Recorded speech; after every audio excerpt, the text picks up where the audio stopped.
Olá pessoal, tudo bem? Thiago da Capitalismo falando. Hoje o pessoal da análise pediu para eu compartilhar com vocês algumas informações a respeito do setor de papel e celulose. Tem duas empresas aqui que eu sei que muita gente tem em carteira, né? A Suzano e a Klabin. Então vamos ver as expectativas para 2020 e também já para o ano que vem para o setor e principalmente aqui para essas duas empresas. Primeiro, né, pessoal, antes da gente entrar nessa questão do que aconteceu no mercado de papel e celulose com essas empresas na crise de 2008, vale a pena a gente comentar que as empresas brasileiras, em termos de custo, a gente pega as empresas de celulose, por exemplo, em custo de produção, produtividade, elas estão muito na frente das outras empresas ao redor do mundo. Hoje a Suzano é a maior produtora de celulose de eucalipto do mundo.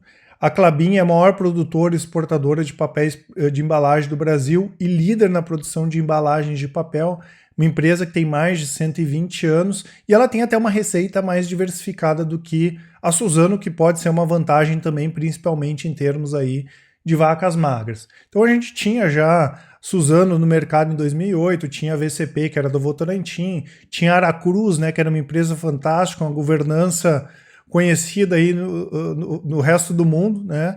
Até que essas empresas, assim como outras, como foi o caso da Sadia, foram inventar não de fazer hedge, mas de especular com o dólar, né? Essas empresas trincaram, só não quebraram porque eram empresas grandes demais, né? Inclusive, a gente teve a compra da Aracruz pela VCP, o que posteriormente acabou dando origem à Fibria, né? O mercado começou a recuperar ali a partir de 2013, 2014. Né? A Suzano, por exemplo, era um ativo que estava até subindo mesmo com o mercado, já surfando uma crise aqui no Brasil. E ali em meados de 2015, 2016, já começou um zum de consolidação no mercado. Né? Inclusive a gente ficou um tempão posicionado tanto em Fibria quanto em Suzano, e até o pessoal da análise imaginava que ia acontecer ao contrário, né? Que a Fibria ia comprar a Suzano e não a Suzano comprar a Fibria. O cenário era um cenário bom, 2017, 2018, preços da celulose em alta, demanda aumentando, né? Até que a gente teve a compra da Fibria pela Suzano. E a partir dali parece que as coisas começaram a reverter. Eu me lembro até que a gente foi numa reunião com acionistas da Suzano depois da compra, né? E parecia que a demanda ia continuar crescendo ao infinito, os ganhos com sinergia da Fibria com a Suzano superestimados, né? Eles já estavam estimando todos os cálculos com o preço da celulose bem elevados e a gente teve aquele movimento contrário, né? Os preços da celulose caíram dos últimos 7, 8 meses do ano passado muito forte, e até que a gente chegou num cenário do final do ano passado bem menos otimista, né? Um cenário bem pior do que aquele que a gente estava há 2 anos e meio atrás, tá? E o que o pessoal da análise espera em relação a 2020 e também no ano que vem, né? A gente já vê alguns movimentos aí de normalização de estoques, né? A gente viu isso na Suzano, na China os estoques já estão caindo, a gente viu nos resultados da Suzano do terceiro trimestre que não foram resultados muito bons, dá para considerar neutro para negativos os estoques em baixa, né? E o pessoal da análise aqui estima que a empresa deva normalizar os níveis de estoques aí entre 6 e 8 meses, né? Que era bem diferente do cenário antes dos resultados do terceiro trimestre, que era de 12 até 18 meses, né? Então melhorou esse cenário. A gente deve ter uma recuperação gradual das margens dos fabricantes de papel. Inclusive, a gente já viu algumas empresas como a Arauco aí anunciando que deve realizar aumento dos preços, né?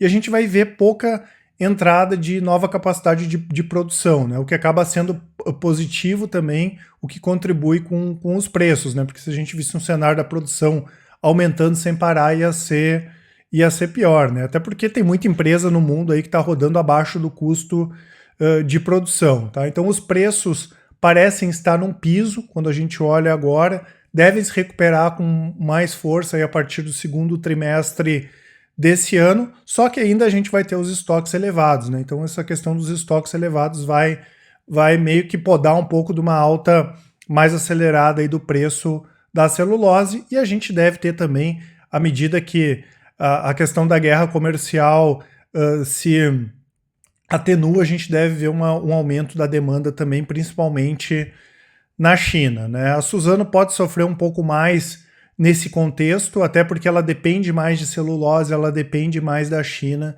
do que da Klabin, fora que a gente tem uma questão que é a alavancagem das duas empresas, né? A gente pega aqui os indicadores dívida líquida pelo EBITDA, isso aqui em reais, na Suzano é 4,7 vezes, e a dívida líquida pelo EBITDA na Klabin 3,4 vezes. Tá? Então existe essa questão, esse risco de o mercado não melhorar e começar a piorar novamente e pegar as duas empresas bem alavancadas, mesmo que no caso da Suzano tenha essa questão do custo de produção e da produtividade muito mais baixa do que da produtividade mais alta, né, e do custo de produção mais baixo do que outras empresas ao redor do mundo.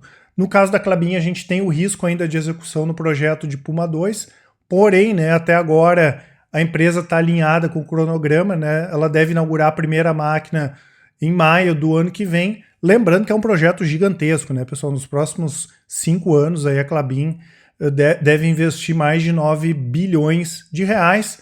Por outro lado, ela vai ganhar com eficiência, vai diminuir custos e ter um bom aumento também na produção. Lembrando que a Klabin também divulgou resultados positivos operacionais no último trimestre, né? Aumento de vendas de cartões de 25% e crescimento de 6% na venda de papel ondulados e sacos industriais, mesmo com a economia aqui no Brasil retomando ainda de forma lenta, tá? Então, no geral, pessoal, são boas empresas, né? Como eu comentei, a gente tem essa questão da diversificação de receitas na Klabin, tem essa questão do custo de produção da Suzano, né? A Klabin também, mas a Suzano principalmente dessa parte de celulose, né? Essas empresas estão num ciclo diferente do que aquele que a gente viu em 2008 e mal comparando com o que a gente está vendo no setor siderúrgico, né? Eu já falei algumas vezes aqui o que a gente viu de 2008 para 2009, a Gerdau, né, perdendo 50% da receita e depois de tanto tempo aí uma perspectiva positiva para a Gerdau e também para essas empresas aqui de papel e celulose, fora a questão do atrativo, né, principalmente quando a gente pega a Klabin de pagamento de dividendos, né? Hoje o yield da Klabin tá na casa de 5% e à medida que a empresa terminar esses investimentos e diminuir o endividamento, é possível até que esse dividend yield vá aumentando aí nos próximos anos. São boas empresas, sim. A perspectiva, então, para um cenário mais positivo de 2020 do que aquele que a gente viu no fechamento de 2019, mas se o cenário não melhorar em termos de preço, em termos de estoque, a gente pode pegar as duas empresas, principalmente a Suzano, muito alavancadas, o que pode ser negativo, e aí tem a possibilidade também das empresas continuarem divulgando resultados ruins ao decorrer do ano, mas como eu falei, o pessoal espera um cenário aí mais positivo. E aqui só para a gente dar uma olhada em termos de valorização das ações aí nos últimos anos, aqui de 2015 para cá, a Klabin, a KLBN 11, né, que é a Unity, que são as ações que têm mais liquidez, lembrando que a Klabin tem mais as preferenciais e também as ordinárias, subiu só 73%, o Ibovespa subiu 146%, e a Suzano subiu 331%. Nos últimos 2 anos, a Klabin subiu 37%, Ibovespa 46% e a Suzano ainda, mesmo com a baixa, agora ela recuperou bem nos últimos meses, a Klabin também vem subindo bem, subiu 122%.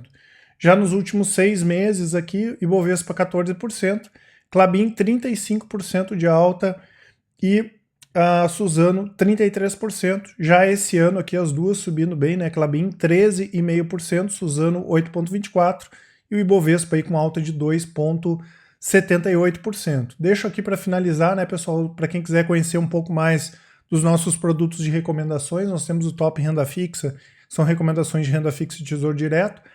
O Top Fundos são recomendações de fundos de investimento e fundos imobiliários. O Invista em Ações, que são recomendações para quem quer montar carteira de longo prazo em ações. O Carteiras Capitaliza, que é a junção do Invista em Ações, do Top Fundos e do Top Renda Fixa. O Full Trader, que é o nosso produto de recomendações de médio e de curto prazo e que também tem as recomendações do Invista em Ações. E o Capitalismo Completo, que é a junção de todos os produtos. Vou deixar também a nossa lista do WhatsApp aqui para quem quiser receber informações do celular. O nosso canal do Telegram também, tá? Vou deixar a nossa parte dos relatórios grátis, né? A gente sempre traz algum relatório com uma abordagem mais fundamentalista. Vou deixar todos os nossos contatos também, tá, pessoal? Lembrando que nós temos com uma promoção, né, o cupom Capitalizo 2020 que dá 10% de desconto na compra de qualquer um dos nossos produtos, tá certo, pessoal? Um abraço a todos e até mais.